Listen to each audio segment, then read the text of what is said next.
지금까지 올렸던 영상들 보면 대부분이 다 회사에 대한 정보 쪽에 좀 치우쳐져 있었어요. 근데 뭐 어느새 하다 보니까 에코프로, 에코프로비엠, LNF도 다 자리를 잡았고요. 에코프로비엠은 저번에 여기를 좀 간당간당하게 버티고 있었는데 이번에 돌파 나오고 꽤 잘 올라가고 있습니다.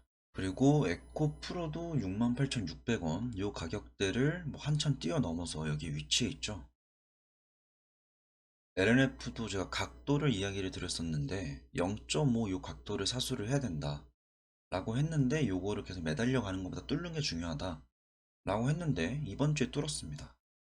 자, 그럼 지금까지의 제 영상들을 다 보신 분들은 요런 궁금증이 있을 거예요. 자, 바닥 잡는 과정을 함께 했으니까 우리 파는 것도 같이 하자 라고 할 수도 있겠죠. 근데 여러분들도 이런 말 들어봤을 거예요. 사는 건 기술이고 파는 건 예술이다. 저는 그 예술의 영역은 여러분께 맡기겠습니다. 제가 저번에도 말씀드렸다시피 저는 에코프로나 에코프로비엠 그리고 LNF 이 셋 중에서 에코프로비엠만 샀습니다. 현재 수익률이 한 17% 정도 되고요. 물량을 오늘 좀 비중 축소했어요. 이건 제가 에코프로비엠 떨어질 것 같아서 팔았다기보다는요.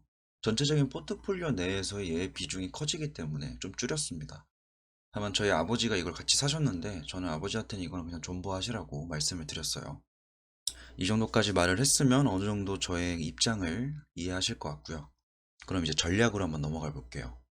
사실 뭐 전략이라고 해봤자 그냥 수만 가지에 있는 그런 전략 중에 하나일 수 있고요. 이론적으로 어느 정도 입증이 되어 있는 전략이긴 합니다만 이게 안 맞으실 수도 있어요. 근데 전 이 전략을 기본 베이스로 삼습니다. 어떤 분은 뭐 비중을 100% 때려박고 손절을 빠르게 하시는 분들도 있고요. 어떤 분은 뭐 한 종목당 10%씩 10개 사시는 분도 있고요. 뭐 분할 매수를 3번 하시는 분도 있고 5분할 하시는 분들도 있고 2분할 하시는 분들도 있죠. 근데 이 전략에서는 몇 번을 분할로 사는가 그런 전략이 아니고요. 전체 내 자산 중에서 몇 퍼센트를 어디에다 놓고 몇 퍼센트를 어떻게 넣어야 될지 그러니까 전체적인 약간 구성에 대한 이야기입니다. 이 전략의 이름은 콜 세털라이트라는 전략입니다. 여기서 코어라는 거는 중심부라고 해요. 그러니까 뭐 굳이 표현하자면 인간의 몸으로 따지자면 사람이 이렇게 있으면 뭐 복근이라고 할게요. 복근이라 할 수 있습니다. 중심에 내가 어떤 종목을 아니면 어떤 ETF를 어떤 추정 지수를 놓고 나머지를 어떻게 분포를 시킬까 이런 고민을 해보는 겁니다. 이 전략을 엄청 큰 틀에서 전 세계 글로벌 시장으로 좀 당겨보면요. 이런 식으로 구성될 수가 있어요. 코어에다가 전 세계적으로 대형주들을 포진시켜 놓는 겁니다. 미국 거, 유럽 거, 아시아에 있는 대형주들, 그리고 정부채, 그리고 투자 등급이 어느 정도 보장되어 있는 그런 종목들로 코어를 채우고요.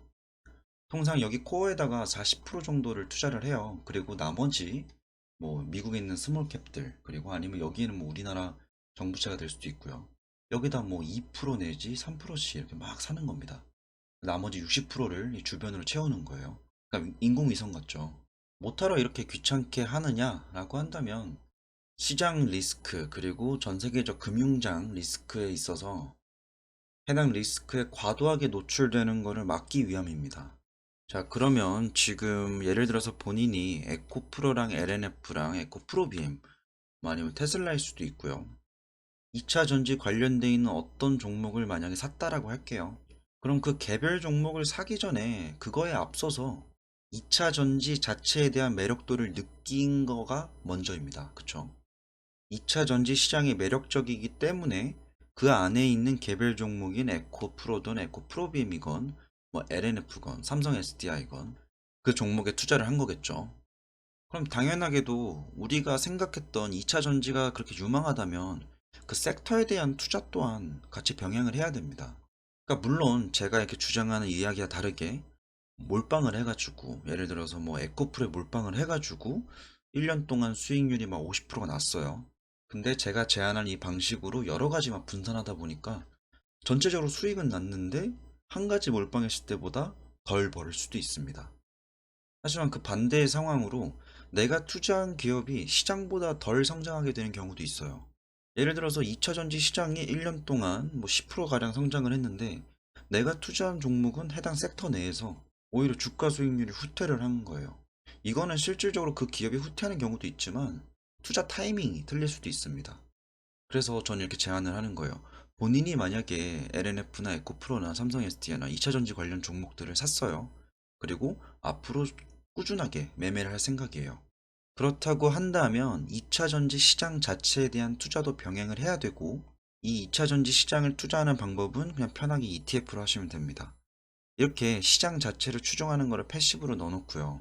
개별 종목 접근하는 걸 액티브로 넣어놓고, 제가 추천하는 거는 이 패시브 ETF에다가 한 2, 30% 넣어놓고요.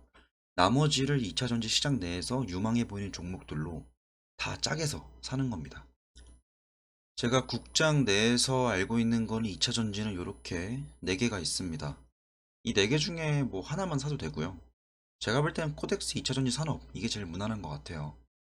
그래서 가령 내가 2차전지 시장 자체에 대해서 한 1000만 원 정도를 투자할 생각이다. 그럼 여기에 한 300 정도 넣는 거죠. 아니면 뭐 300에서 400 정도 넣어놓고요. 나는 종목 4개 알아봤다. 에코프로, 에코프로비엠, 삼성 SDI, LNF를 생각을 했다. 그럼 남은 한 600 정도 가지고 4개로 나눠서 150, 150, 150씩 가는 거죠. 이렇게 하다 보면요, 막 얘는 막 떨어지는데 얘는 엄청 오르고, 얘는 막 떨어지는데 얘는 엄청 오를 수도 있어요. 서로가 해칭이 되는 거죠. 그러면서 만약에 시장 자체가 성장을 내 예상대로 했다 라고 한다면 전체적으로 수익이 납니다. 그리고 여기서 제가 1000만 원을 만약에 넣는다 한 게 제 전재산이면 안 돼요. 예를 들어서 제가 한 전재산이 1000만 원이라고 가정을 할게요. 그럼 그 중에서 2차 전지에 저는 적당한 비중이 한 200 정도라고 생각을 합니다. 나머지는 뭐 바이오를 사던 뭐 건설주를 사던 아니면 뭐 경기 민감주 아니면 뭐 기술주 성장주 나눠서 사야겠지만 2차 전지 하나에 20% 이상을 포트폴리오에 담는 거는 저는 굳이 지금 시점에서는 메리트가 있는 비중은 아닌 것 같아요. 자, 지금까지는 일단 어느 정도의 저의 전략에 대한 그림들을 그려드렸는데, 그럼 왜 이렇게 나눠 사야 되냐라는 설명을 좀 드려볼게요. 그리고 이 설명을 드림에 앞서서 제가 아까 코어에다가 ETF를 넣어놓자라고 얘기를 했잖아요. 근데 저는 만약에 어, 조금 더 공격적으로 가고 싶다라고 한다면 저는 그 중심부에다가 2차전지 산업 ETF 말고 넣을 종목들이 있다고 생각을 해요. 지금 생각하는 구성 자체가 여기다가 한 30% 넣자. 그리고 나머지 개별 종목으로 뭐 많을수록 좋습니다. 많을수록 이게 좀 다분화될 수 있으니까 좋은데, 그러면 여기에 들어가는 나머지 종목들은 부품주들로 가는 게 맞습니다. 뭐 LNF, 에코프로, 뭐 삼성 SDI 이렇게 가도 되는데 2차전지 주들은 좀 많으니까요. 넣고 중간에 넣을 놈이 누군지 좀 고민을 해봐야 돼요. 근데 좀 보시면 에코프로랑 LNF랑 에코프로비엔 같은 경우에는 완성차를 만드는 기업들이 아니에요. 그러니까 이게 무슨 말이냐면 일단 2차전지 시장에 있는 종목들 중에서 이 완성차를 만들 수 있는 기업은 국내 현대차입니다. 근데 이 현대차가 전기차 하나 만들기 위해서 가는 과정 속에 뭐 엄청 많죠. 뭐 핸들도 필요할 거고, 바퀴도 필요할 거고요. 그리고 뭐 의자도 필요하고, 뭐 페인트도 필요하고, 전지도 필요하고, 엔진도 필요하고, 뭐 라이트도 필요하고, 수만 가지 부품들이 필요할 거잖아요. 근데 이 중에서 전기차에 가장 상징화되어 있는 게 전지이기 때문에, 이 양극화 재료이기 때문에 지금 2차 전지 시장이 아무래도 전기차 내에서는 가장 중요한 부분이다 라고 각광을 받는 건데, 그럼 분명히 얘네가 같은 전기차 시장에 있지만 이 자동차를 실질적으로 만들어낼 수 있는 기술력과 여기에 들어가는 기술들을 뒷받침해주는 요 재료 시장은 아예 분리되어 있습니다. 그러다 보니까 얘네는 얼마나 값싸게 품질 좋은 제품들을 만들어낼 수 있는가, 원자재 가격에도 민감할 거고요. 그리고 실제 그 차량이 리콜 없이, 그리고 위험 없이 잘 굴러다니게끔 완성차를 만드는 게 가장 중요하겠죠. 그럼 얘네는 얘네 나름대로 마진이 있을 거고, 얘네는 얘네 각기의 마진이 있을 겁니다. 그럼 우리가 보고 있는 건 2차 전지니까 얘네도 저는 나중에 시장이 커감에 따라서 경쟁력이 더 악화될 거라고 생각을 해요. 악화된다는 표현보다는 경쟁력이 좀 더 심화될 것 같습니다. 뭐 물론 완성차를 만들 수 있는 기업들은 전 세계적으로도 깔려 있고 국내에도 몇 개 있긴 하겠지만 상징적으로 저는 그냥 현대차랑 현대랑 그리고 테슬라를 이렇게 두고 놓을게요. 그러면 얘네한테 가는 과정에서 수많은 벤더들이 들어올 거란 말이죠. 재료 대주고, 2차 전지 대주고, 바퀴, 뭐 경량화, 아니면 여기다 뭐 자율주행까지 더할 수 있고요. 그러면 큰 틀에서 보면 전기차 시장을 이렇게 투자를 하고 싶다면 얘네도 사야 되고 얘네도 사야 되는 거잖아요. 근데 앞에 말씀드렸던 코어 세터라이 전략에 의하면 여기 내에서만 노는 거잖아요. 심지어 그렇게 ETF를 사지 않고 개별 종목만 접근한다면 얘 하나만 바라보는 거기 때문에 수익이 날 땐 크게 날 수도 있는데 손실이 나면 크게 또 날 수도 있습니다. 아니면 이 전체적인 시장을 못 따라갈 수도 있어요. 그래서 저는 앞서 설명드린 거는 2차 전지를 만약에 본인이 유망하다 본다. 그러면 ETF를 중간에다가 30% 넣어놓고 나머지 종목들 이렇게 포진을 시키자 라는 건데, 이거보다 더 큰 틀에서 2차 전지 시장이 포함되어 있는 이 전체적인 전기차 시장을 투자를 하고 싶다라고 한다면 저는 이러한 구조를 가져가는 걸 추천드립니다. 자, 앞에서 말씀드렸던 거는 30%의 ETF를 넣고요. ETF 2차 전지를 넣고 70%를 개별 종목으로 가는 거였잖아요.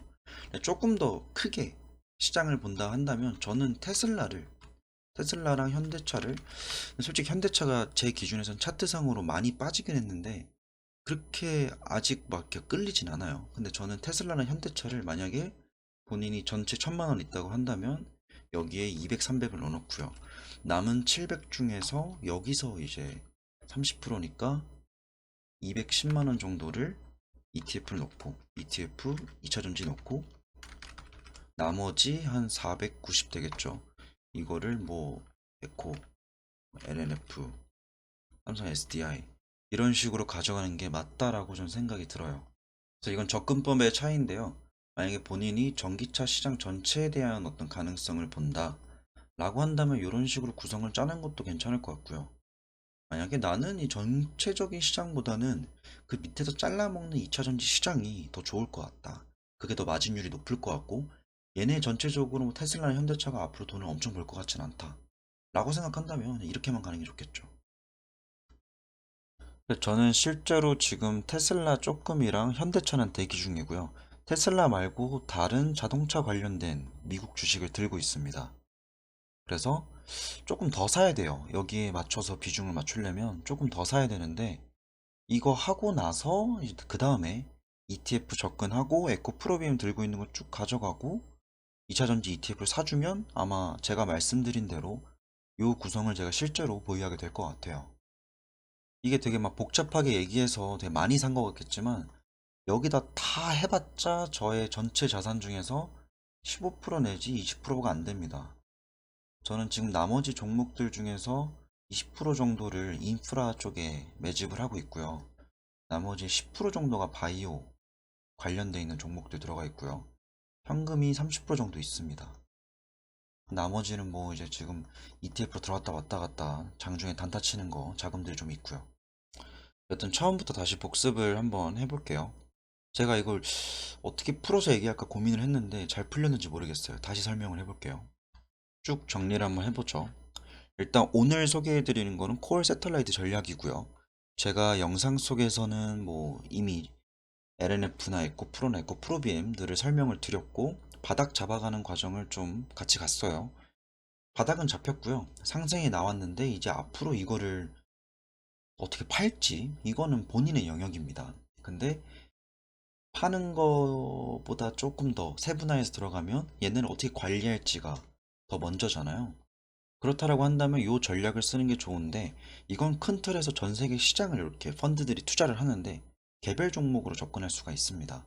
그럼 본인이 2차 전지 산업만 투자할 거라면 이렇게 코덱스 2차 전지 산업을 30% 정도 매집을 천천히 하고요.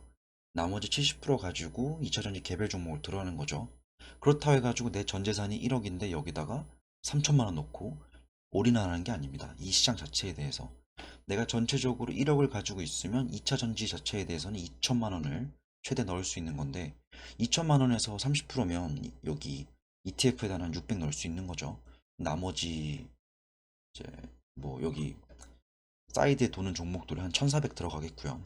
이렇게 하는 게 안전하다라고 느끼는 건 뭐냐면, 물론 개별 종목에 정말 쌀 때 이 종목이 뛰기 전에 몰빵해가지고 크게 먹는 분들이 덜어 있어요. 근데 앞으로의 상황은 어떻게 될지 모르는 거니까 시장이 2차 전지 시장 쪽이 밸류가 낮아질 수도 있고 고밸류가 될 수도 있는데, 내가 하필이면 몰빵한 종목이 시장을 따라가지 못하고 2차 전지 산업 성장하는 거에 미치지 못할 수도 있는 상황이 나올 수도 있기 때문에, 그 시장 전체를 약간 추종하는 방향으로 가고자 한다면 이렇게 전략을 택하심이 전 좋을 것 같습니다.